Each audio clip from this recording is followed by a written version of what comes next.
Salut les traders, c'est Watao avec vous pour Rider les cryptos. Nous sommes le dimanche 28 juin 2020 et je suis très heureux de vous retrouver. Un peu en retard, j'aurais dû faire cette vidéo hier, mais c'est pas plus mal parce qu'il s'est passé un petit peu des choses depuis samedi, alors que on nous annonçait l'apocalypse dans un sens ou dans l'autre vendredi avec la clôture des contrats CME. Ben, il s'est pas passé grand-chose vendredi finalement, et puis depuis hier, ben, ça bouge un petit peu, mais on va voir ensemble que finalement on reste dans l'indécision au niveau du Bitcoin, et même si il semblerait qu'on puisse prendre quelques positions acheteuses et qu'il soit pas encore trop tard pour le faire après la petite hausse qu'on a connue cet après-midi, on va regarder ensemble ce que nous raconte le marché du Bitcoin, à la fois d'un point de vue plutôt bearish et d'un point de vue plus bullish. Alors, je commence comme d'habitude par mon traditionnel graphique Renko. On va zoomer sur la période actuelle qui nous intéresse.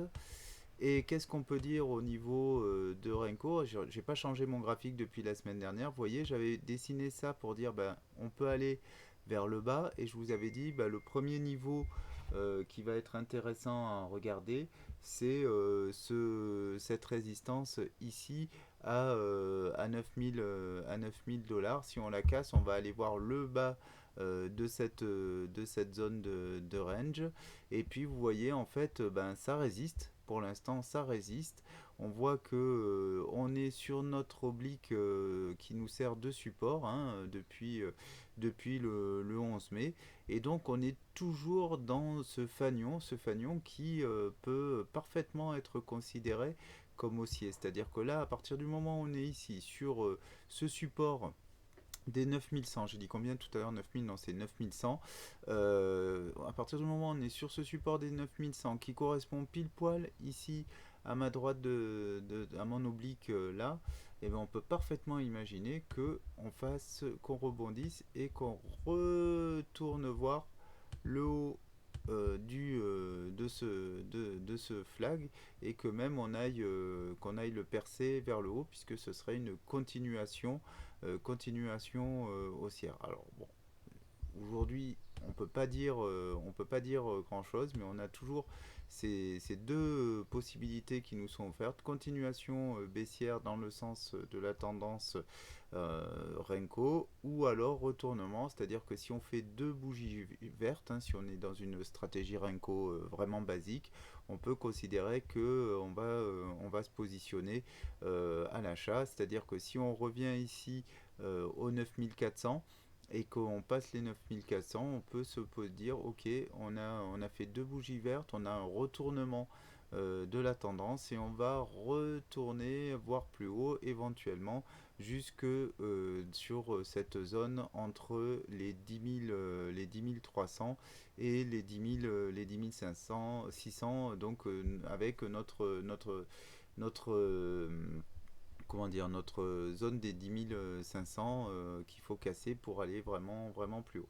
Donc voilà, par ailleurs, je vous rappelle que si on descend plus bas, on aura réintégré en fait aussi cette tendance baissière long terme. Ici, on aura réintégré sous la tendance baissière long terme, et donc ça appellera effectivement une baisse plus importante jusque pourquoi pas aux 7500, voire plus bas, mais ça on va le regarder en détail avec les autres types de graphiques. Allez, on enchaîne sans transition sur Ishimoku. Ishimoku en monthly, pas grand chose à dire, puisque on reste à peu près sur la même bougie que la semaine dernière.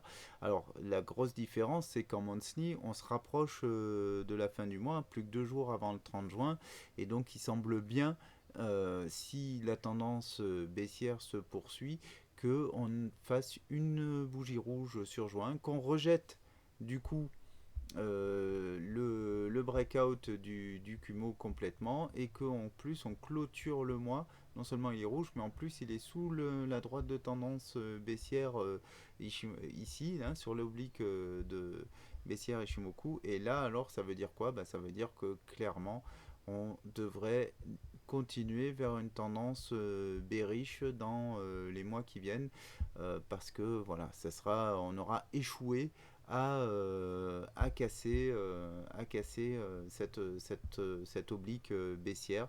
Et ça sera un avenir plutôt sombre pour le Bitcoin, qui correspond aussi à ce qu'on voit ici au niveau du Kumo, hein, du nuage qui a viré au rouge. On aura échoué à casser les 10 000 ici, le bas du Kumo. On a échoué depuis un moment.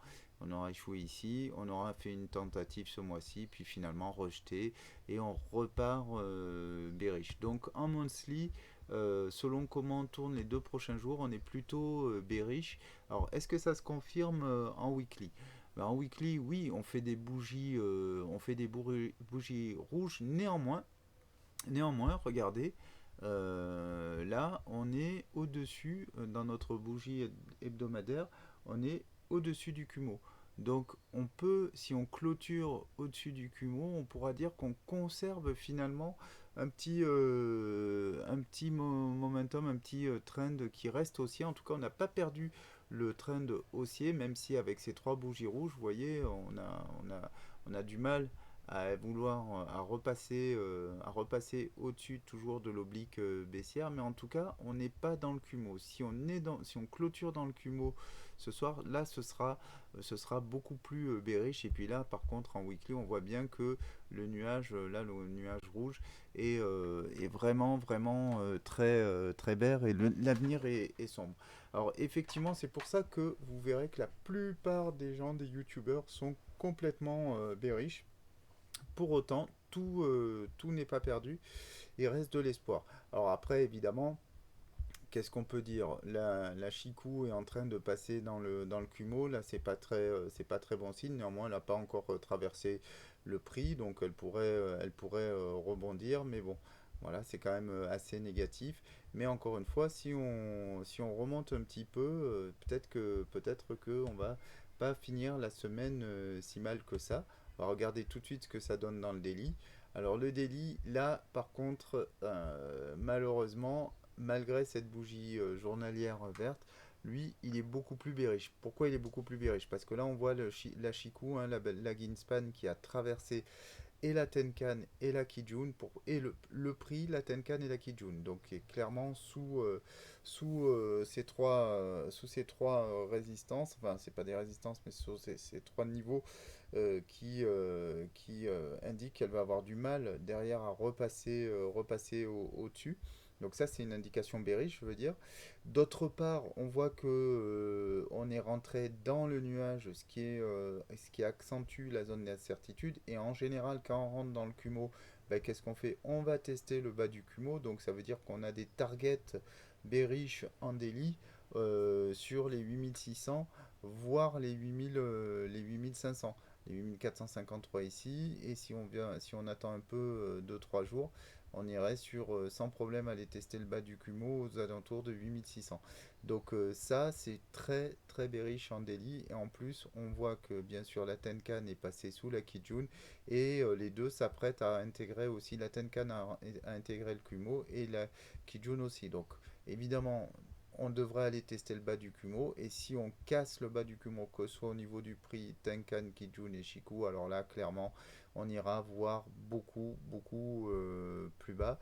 Donc en daily on est plutôt très très bearish, et c'est pour ça que la terre entière est bearish depuis quelques temps. En tout cas la YouTube sphère et la twittosphère est très bearish. Et c'est d'ailleurs la seule bonne nouvelle pour les boules, parce que le marché aime rect tout le monde. Et donc aller chercher les stops des bears, on en reparlera, mais ce serait un beau mouvement pour le market maker. Au niveau du H4, donc en 4 heures, qu'est-ce qu'on peut dire? Bah, il confirme largement ce qu'on a vu en daily, c'est-à-dire que pour le coup, la Chikou est sous le nuage, sous le prix, donc extrêmement bearish. La Greenspan, pardon, Tenkan, Kijun aussi sont sous le Kumo et sous le prix pour la Tenkan, et la Kijun est en train de traverser pour aller sous le prix. Donc pareil, En 4 heures, on est extrêmement bearish avec un beau nuage rouge ici qui en plus s'élargit, hein, qui est pas prêt de twister pour se refermer. Et donc tout ça est très bearish en 4 heures.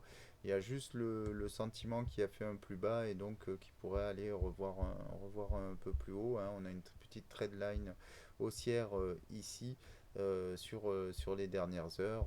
Voilà, c'est le seul signe un peu positif, mais c'est ce qu'on appelle donc évidemment un rebond et ça ne veut pas dire qu'on va pas aller dropper dans les heures qui viennent. Je sais pas si ça vaut le coup de regarder en H1, mais on va le faire quand même. Donc dans le 1 heure, bon, on voit là notre petit mouvement haussier, la Greenspan est pris qui essaie de remonter un peu les choses. Alors c'est quand même intéressant de regarder là pour ceux qui veulent se positionner éventuellement en se disant voilà, on a ce plus bas ici, hein, dans le H1 sur le RSI, je vais le remonter un peu. On a fait ce plus bas ici dans le RSI, on a une trendline ici dans le, dans le sentiment haussière. Donc on peut se dire aussi, là on vient d'échouer à casser, on est rentré dans le Kumo, on a échoué à casser ici la SSB, donc la Senkou Span B, le haut du Kumo ici. On est rejeté, on va peut-être prendre appui ici sur la Tenkan pour le traverser parce que néanmoins là le nuage n'est pas très épais. Donc si ici, vous voyez, le RSI trouve support sur sa trendline on est un peu qu'on a envie d'être un peu d'aller un peu à contre-tendance, en tout cas la tendance H4 qu'on a vu précédemment, H4 daily et weekly qu'on a vu, mais on peut jouer effectivement un rebond ici au contact de la Tenkan et percer le Kumo ici qui est assez fin et peut-être, pourquoi pas, avoir une petite tendance dans le 1 heure haussière dans les heures qui viennent, hein. On voit aussi là que la Greenspan est en train de traverser le prix. Donc voilà, pour les boules un peu risquées, Ishimoku nous donne éventuellement un play, même si le play safe, c'est d'attendre d'avoir traversé le nuage et de prendre position une fois le nuage traversé. C'est-à-dire que selon comment ça se passe, peut-être au-dessus des 9200, faire un achat pour voir ce que ça donne en termes de continuation haussière. Alors, on va regarder tout ça de manière beaucoup plus précise avec Elliott Wave comme d'habitude. Et j'ai fait un petit peu mes devoirs avant de faire la vidéo.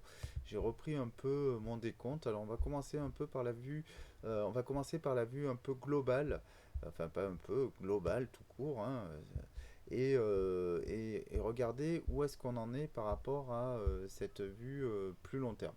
Donc vous le savez, pour moi, après les plus bas, tiens, ah voilà, l'aimant il a encore fait des siennes, il m'a tout décalé, putain ça m'énerve. Pardon. Donc vous le savez, depuis le plus bas de décembre 2018, pour moi je considère qu'on a fait une vague 1, une impulsive 1, 2, 3, 4, 5 qui se terminait en juin 2019, que là on a vécu notre vague 2, notre retracement à quasiment 90% qui se terminait le 13 mars dernier, et que donc on repart dans une grande vague 3 ici en blanc, hein, c'est ma 1, 2, 3, 4, 5 en blanc, mais que vous ne voyez pas parce qu'elle est beaucoup plus longue. Et cette 1, 2, 3, 4, 5 en blanc se décompose elle-même dans une impulsive ici en jaune, dont j'ai mis le plus haut pour l'instant, même si je considère que c'est pas définitif, sur les 10 400, c'est-à-dire le plus haut qu'on a fait en mai dernier, le 31 mai dernier. Et donc cette vague 1 de l'impulsive se décompose elle-même en 1, 2, 3, 4, 5 ici. Et donc aujourd'hui, pour moi, on est dans une vague 2 et c'est pour ça que je vous dis que je suis bearish court moyen terme, puisque ce que je souhaite c'est voir ici cette vague de correction se faire pour après enfin rentrer dans un bull run beaucoup plus puissant. Et pourquoi je privilégie cette vague 2 ici? Parce que tout simplement, regardez, j'ai remis les niveaux de retracement principaux d'une vague 2 qui sont les 50 et les 61,8 de Fibonacci par rapport à la une qu'il y a ici, hein, bien sûr.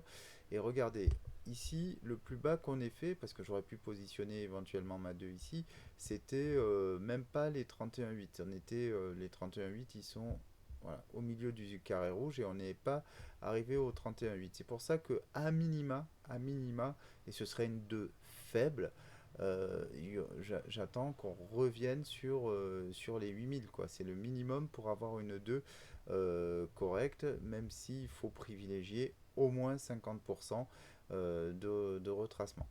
Donc ça, c'est ce que je souhaite voir.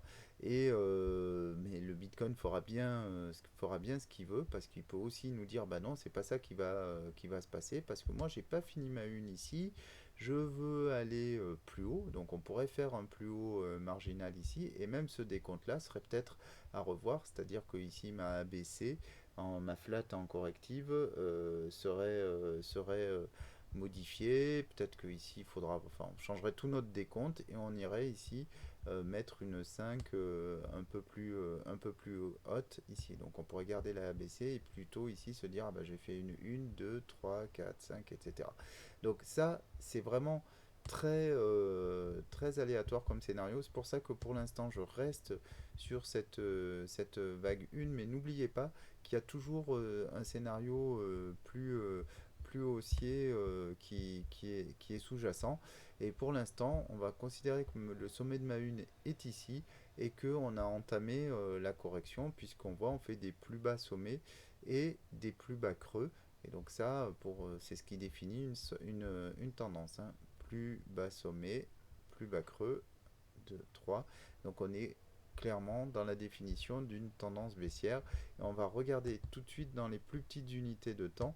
On va aller faire quelque chose de très détaillé aujourd'hui, ce qui se passe. Alors évidemment, je vous ai déjà, comme je vous disais, j'ai un peu fait mes devoirs avant la vidéo. J'ai détaillé un peu les scénarios sur lesquels j'étais parti la semaine dernière. Et là, finalement, c'est le scénario le plus complexe.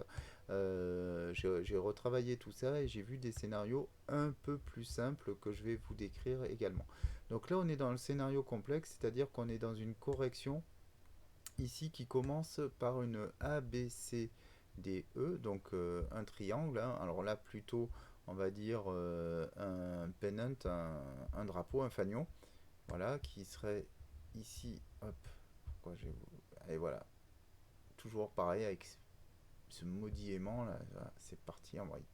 Bref, donc avec cette oblique baissière ici, cette oblique baissière là, donc vous voyez une convergence assez longue, et ABCDE. Alors pourquoi ABCDE? Parce que vous savez, parce qu'on le voit là dans Elliott Wave, dans la théorie d'Elliott, quand on fait un triangle en ABCDE, on décompose tout en 3. Donc ici on voit 1, 2, 3, 1, 2, 3. Donc ici WXY ou ABC, il faudrait voir dans les plus petites unités de temps, là ABC, ici A, B et C, là je les figurais, et donc j'attends de voir une nouvelle ABC.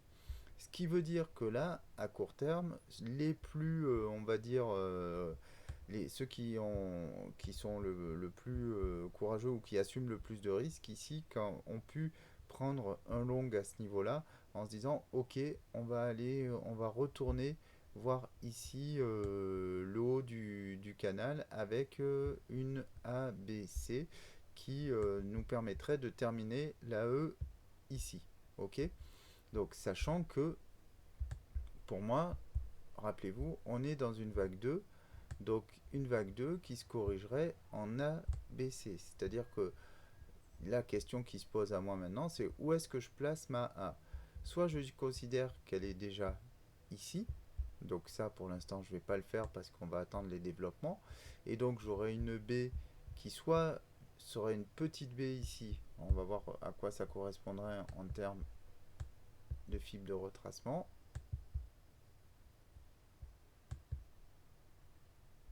une B qui corrigerait quand même pile poil les 50.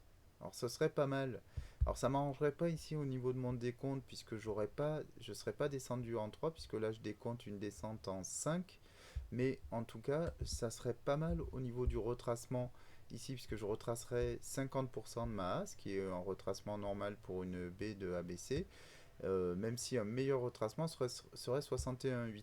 Alors pourquoi je préférerais un retracement plus haut? Parce que, enfin c'est pas moi qui préférais, mais disons que le marché est là pour faire du mal à un maximum de gens.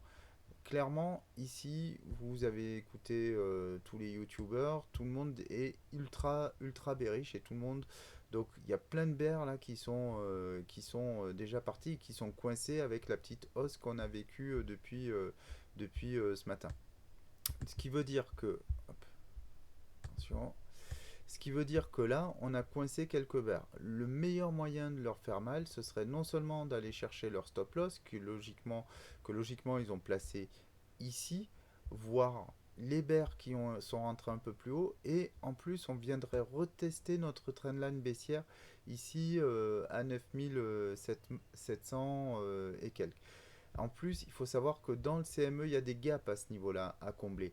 Donc, et c'est une des raisons qui peut faire jouer le play de la hausse, c'est que dans tous les cas, regardez, si on fait une petite correction en ABC donc une petite B avant de venir chercher la E ici, voire de dropper plus fort, et ben dans tous les cas, on a court terme une tendance haussière pour aller chercher le gap et pour faire du mal à un maximum de bears, c'est-à-dire les faire sortir avant de dropper. Et en plus, ce qui va se passer, c'est que si on fait ça, on va aussi aller coincer de nouveaux boules qui vont acheter ces niveaux et les faire souffrir en amenant le prix du BTC au plus bas. Donc ça, c'est le scénario maximal pain pour le maximum de gens, parce que l'idée, c'est pas de donner leur argent à tous les bears, puisque le play est un peu trop évident maintenant. Alors, il y aurait un scénario bearish à peu près identique, mais un peu plus simple. Je vais zoomer un peu. Voilà. Hop. Désolé pour ceux à qui ça donne le mal de mer. Voilà. Il y aura un scénario encore un peu plus simple, c'est de considérer que en fait ici, on a déjà fait notre B.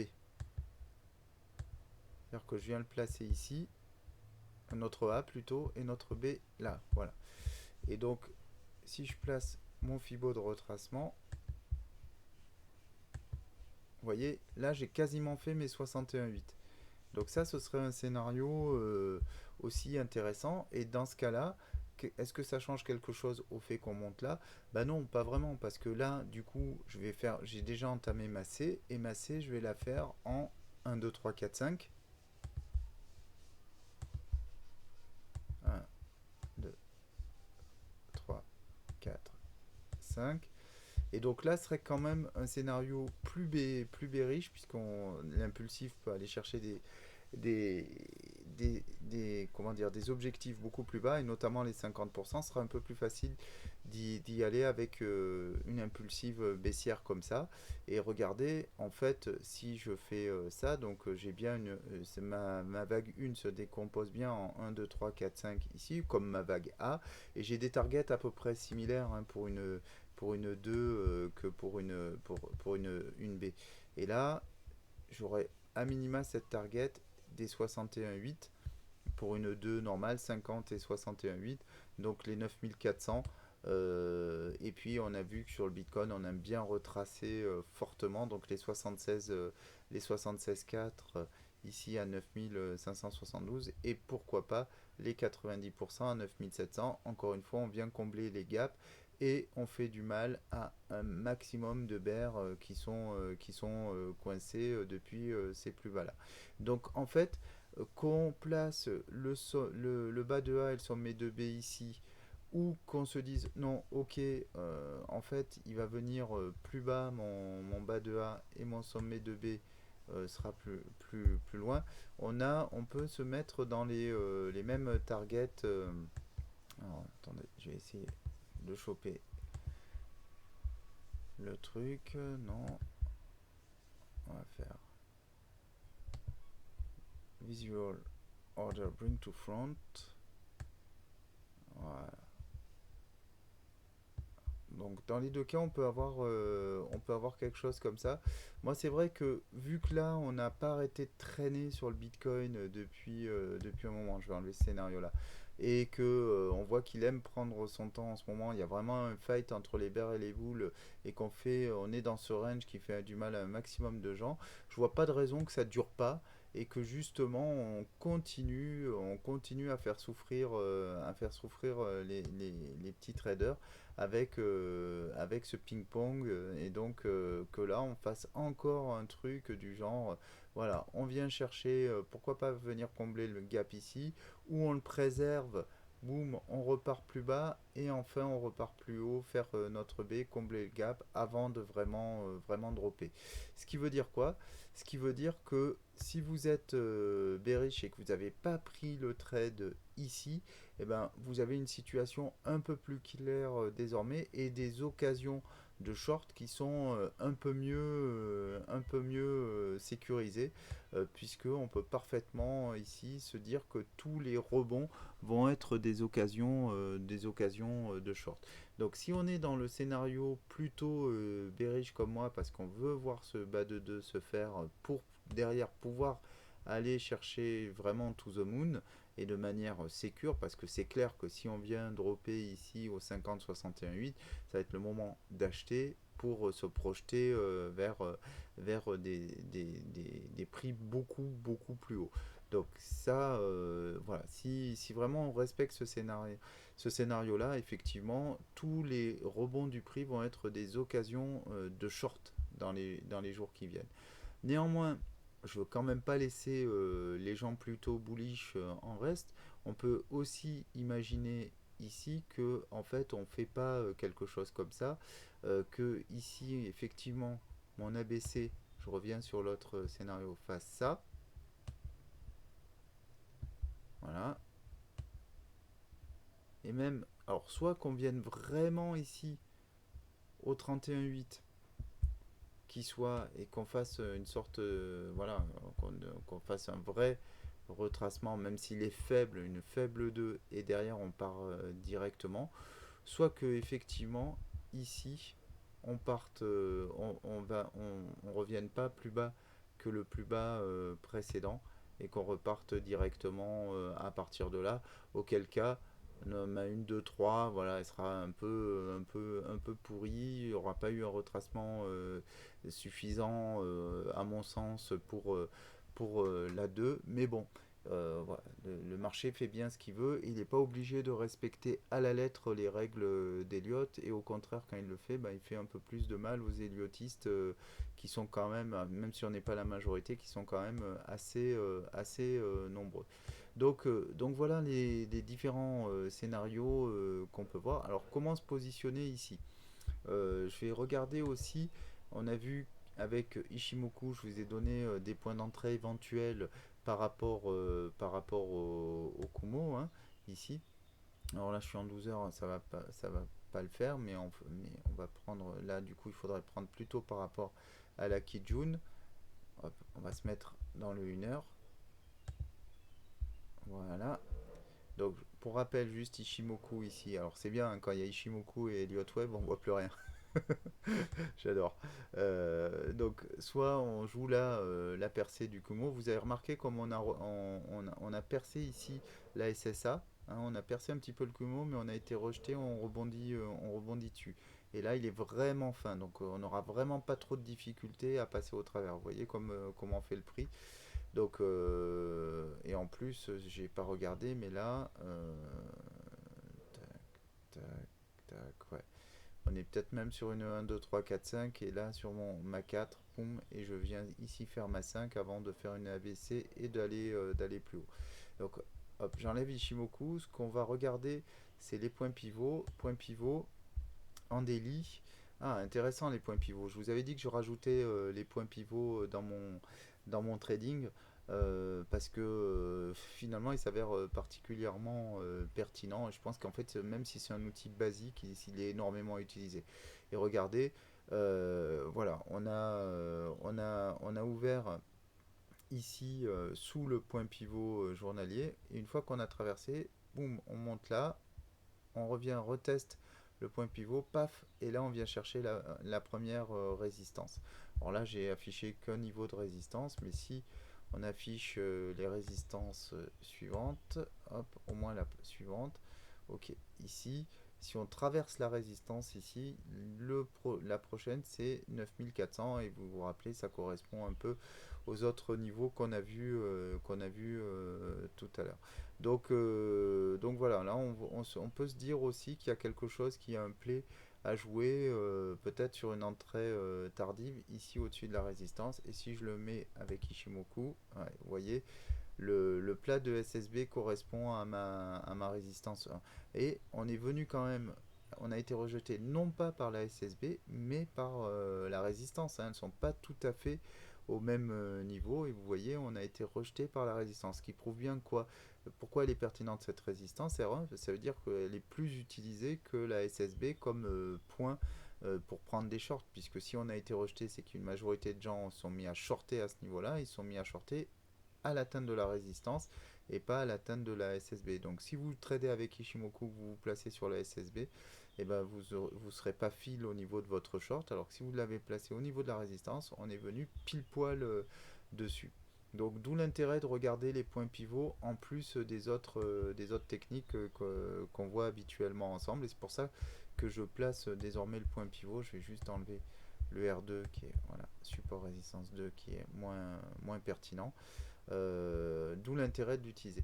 Ah si, j'ai pas regardé si comment on était venu ici. Voilà, ici on avait percé le S2 et je pense pas qu'on soit allé chercher le S3 qui était beaucoup plus bas à mon avis.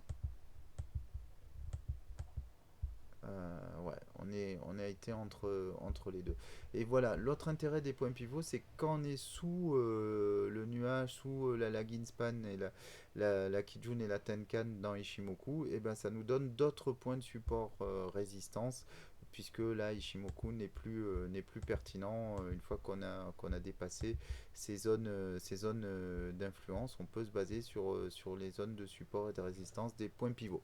Ok, donc donc ici, on vient de voir ce qu'on pouvait dire par rapport au point pivot. Autre chose, on peut quand même regarder les bandes de Bollinger pour la forme. Est-ce que je les ai par défaut? Ah tiens, c'est marrant, je les ai pas mis dans les préférés. Ok.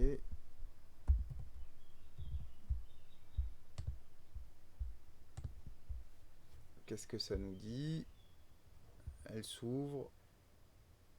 Bon, ça nous dit rien dans le 1 heure, si ce n'est que voilà, on était on va dire en surachat ici au niveau des bandes de Bollinger, du moins on avait dépassé ce niveau-là. Elles sont en train de s'ouvrir, donc ça veut dire que là on réintègre dessus. On peut encore aller plus loin. Elles peuvent s'ouvrir davantage. De toute façon, je ne maîtrise pas les bandes de Bollinger, je les utilise assez peu, mais néanmoins c'est encore une fois, on n'a pas besoin d'un milliard d'indicateurs. C'est un indicateur qui va venir en plus ajouter des confirmations à ce qu'on utilise déjà. Hop, j'enlève Ishimoku parce qu'on n'est pas dans Ishimoku. Et j'ai rajouté le MFI. Bon, ça, je vous en parle pas. Vous pouvez le regarder, mais c'est pas forcément ultra pertinent. Stochastique, on est en surachat sur nos points de résistance.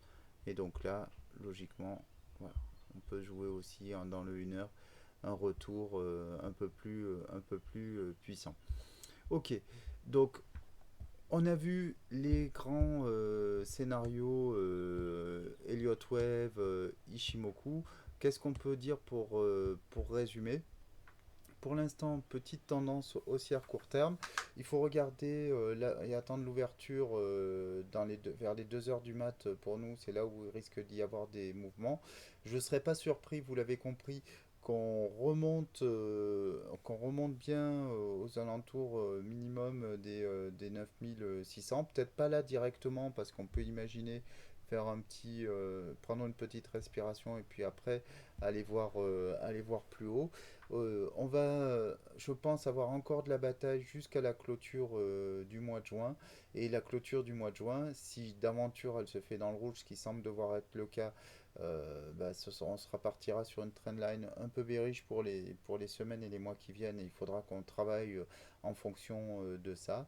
Et si jamais effectivement il se passe quelque chose et que le market maker décide de nous faire partir dans le vert, à ce moment-là, on regardera d'un peu plus près les différents scénarios haussiers, même si ce ne sont pas ceux que je privilégie pour le moyen terme, je veux dire. Ok, merci les traders, j'espère vous avoir apporté un petit peu de valeur et puis je vous dis bon trade, trade safe et à très bientôt. Ciao.